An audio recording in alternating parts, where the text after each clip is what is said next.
Friends, very good afternoon, happy Monday. மனசில் பட்டது series 7. இன்றைக்கான டாபிக் எதை பற்றி அப்படின்னா, நம்மளை பிடிக்காதவங்க நமக்கு பிடிக்காதவங்கள நம்மளை பிடிக்காதவங்க நம்ம எப்படி இருப்பாங்கன்னு நினைப்போம் அப்படின்னா, நமக்கு விசிபிளாக தெரிவாங்க. அந்த ஃபிலிம்ஸில் தான் காமிக்கிற மாதிரி நம்பியார் ஃபேஸில் ரெட் லைட் எரியிற மாதிரி, இந்த மாதிரி ரெட் கலர் லைட் எல்லாம் எரியும், நமக்கு விசிபிளாக தெரிவாங்க அப்படின்னு நினைப்போம். பட் ஆக்சுவலி ட்ரூத் இஸ் அவங்கள நம்மளால் கண்டுபிடிக்கிறதுக்கு கொஞ்சம் டைம் எடுக்கும். கண்டுபிடிச்சிருவோம், but it will take some time.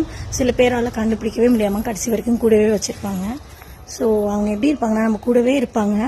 அவங்களுக்கு நம்மளோட நெக்ஸ்ட் மூவை தெரிஞ்சுக்கிறதுக்கு அவ்வளோ ஆர்வமாக இருப்பாங்க. லைக் நீங்களே இப்போ ஒரு ப்ரொஃபைல் பிக்சர் போட்டு பாருங்கள், கவர் பிக்சர் போட்டு பாருங்கள், இன்ஸ்டாவில் போஸ்ட் போட்டு பாருங்கள். லைக்ஸ்லாம் பண்ண மாட்டாங்க, கமெண்ட்ஸ் பண்ண மாட்டாங்க, மோட்டிவேட் பண்ண மாட்டாங்க. பட் நீங்கள் ஸ்டோரிஸாக போடுங்க, வியூஸ் அதிகமாக வரும். லைக்ஸ் அண்ட் கமெண்ட்ஸை விட எப்போதுமே எல்லாருக்குமே ஸ்டோரிஸில் வியூஸ் அதிகமாக இருக்கும். அதை தான் சொல்லணும்னு நினச்சேன். நமக்கு நம்ம கூடவே தான் இருப்பாங்க. அவங்கெல்லாம் தனியாலாம் எங்கேயும் இருக்க மாட்டாங்க. இந்த மாதிரி உங்கள் லைஃப்லேயும் இருந்தாங்கன்னா கண்டிப்பாக கமெண்ட் பண்ணுங்கள்.